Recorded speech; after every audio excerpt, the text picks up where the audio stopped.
Have you got? Is there a question in this? The history of the Tottenham.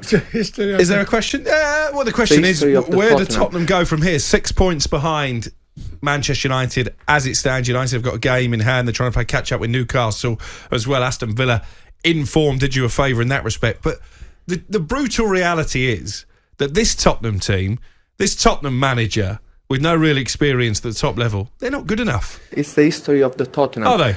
Absolutely not. And I don't know what else to say. I think there's a real narrative in terms of media, and not me included in that, in terms of other people's supporters, other club supporters, that Spurs think they're a big club. Now, I certainly know Spurs, in terms of the team, are not big.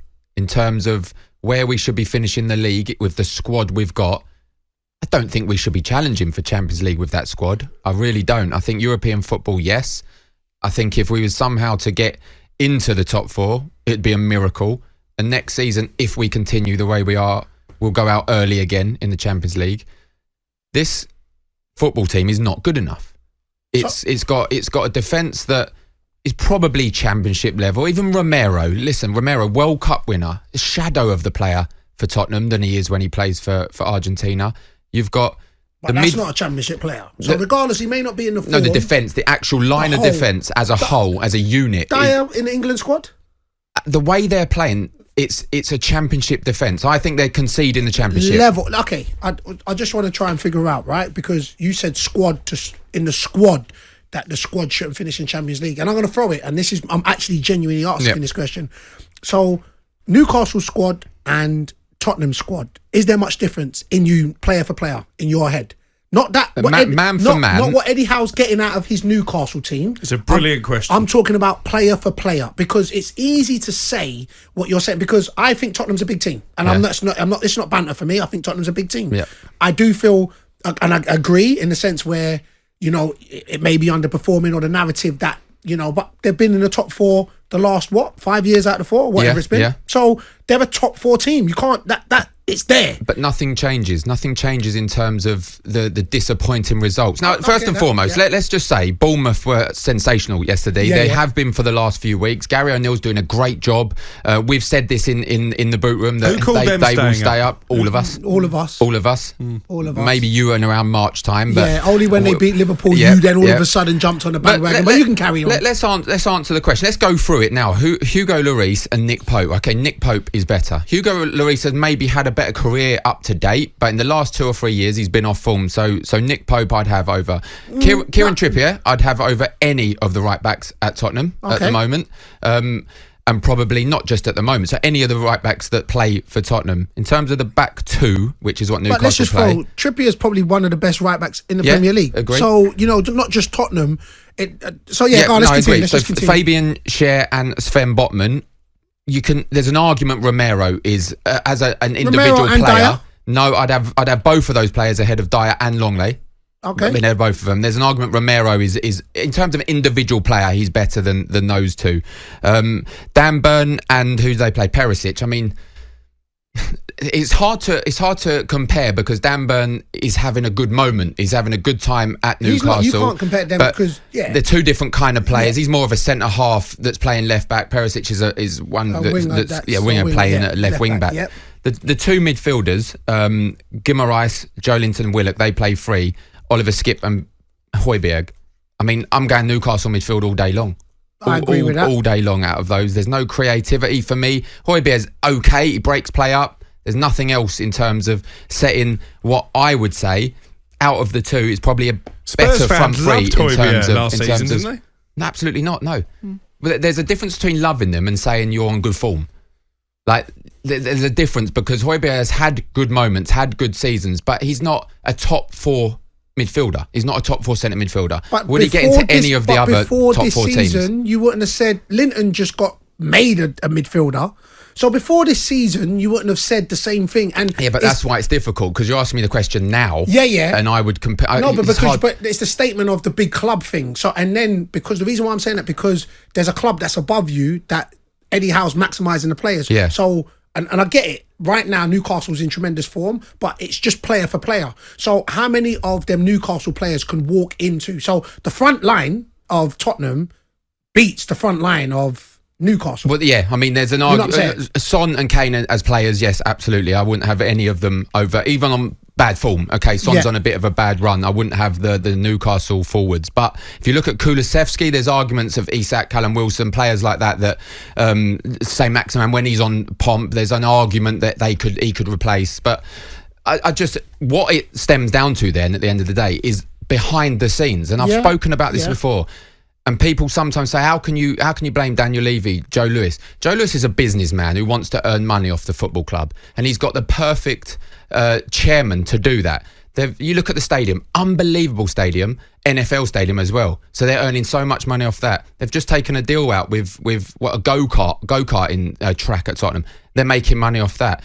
If Joe Lewis and the Enik Group want to make money, they've got the perfect chairman. But that's not helping on the pitch. That's not helping in terms of the management situation. To get rid of Antonio Conte and bring in his number two and put him... And he's with De Zerbi and Stellini last week, and this week and Gary O'Neill with him not shaking hands. Be humble in defeat. Gary O'Neill said that in his press conference. It was the opposite last time. 2-0 up, they lost 3-2, last minute goal. He shook their hands, as you should. Why are you being childish? You lost the game. Be humble in defeat. Or leave the club. Let someone want to come in who wants to manage the football club, that will try his best for the players. You think the players are looking at that little tantrum he's having on the edge and thinking, oh, we want to see our manager like that? Absolutely not. I don't think they do. I just think it stems from the very top, and until something happens at the very top, it's going to be the same, and we're going to be hit with the Spursy situation. We're going to hit with lack of trophies all the time, and it stems down to, as you said, Alex, they're not very good. Can I ask a question before you move on? And this is for you as a Tottenham fan, and maybe because you would sit on the fence and other Tottenham fans. So then, with the way Tottenham's run, where it's going, would you begrudge Harry Kane saying, you know what, boom, it's time for me to go? Absolutely not, no. And I think the moment has come, and I think it is coming, in terms of, even if Spurs somehow pulled off this miracle and got into the top four, I think Harry Kane will try to stay in the Premier League, but he'll go somewhere where he could try and win trophies. And I certainly wouldn't. I don't think you'll get many Spurs supporters begrudge him that move.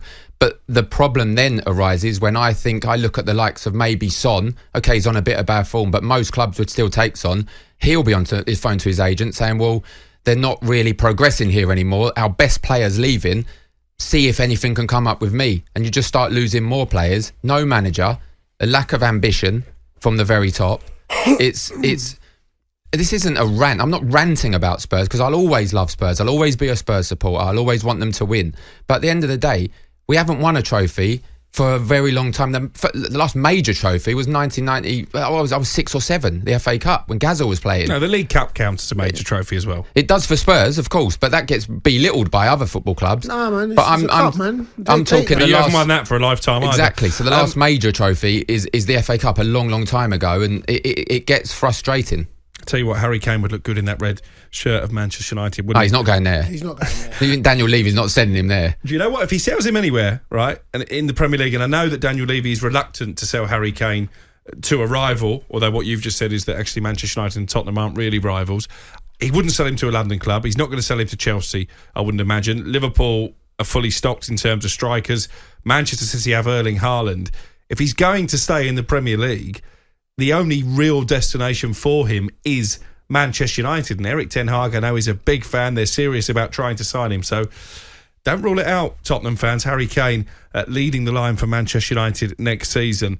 Let's just look at the fixtures that Spurs have got to come. Newcastle away next Sunday, then they've got Manchester United at home next Thursday. I believe that game is live on talkSPORT. Then it's Liverpool away. For all their struggles, Bo's already mentioned it, only one home defeat all season for Liverpool. Then it's Palace at home, Palace in great form under Roy Hodgson. Then they go to Villa who can't stop winning. Then it's Brentford at home, we know they're a very difficult side, and Leeds away on the last day of the season. You've got no chance of getting in the top four. I mean, however much the Spurs are seemingly, and I'm speaking negatively about them, I'll always love Spurs, I always will, as you will your clubs. However much it seems to be in such a crisis. People love losers, don't they? According to the other types of media, the outlets of media, other supporters, still haven't a big opportunity, and I'm going to say big opportunity to finish top 4 because no one seems to want to nail those positions down. You can ridicule it all you want. I don't think it's a big opportunity. I think it's a very minuscule opportunity. To still have to play Newcastle and Manchester United, that's a big opportunity. Lose one of those games, and I think top 4's over for Spurs. Win them both, they're back involved. It's going to take a miracle. I've already said that, but it shows that apart from the top 2, the next 3 or 4, and I'm including Brighton in this, by the way, because they have a huge opportunity as well. Massive. No one really wants to nail down those positions. And the confidence they're going to take from beating United next week, boy. Exactly. Then United can just concentrate, once Sevilla beat them as well, they can concentrate on their league, and they probably will seal top 4.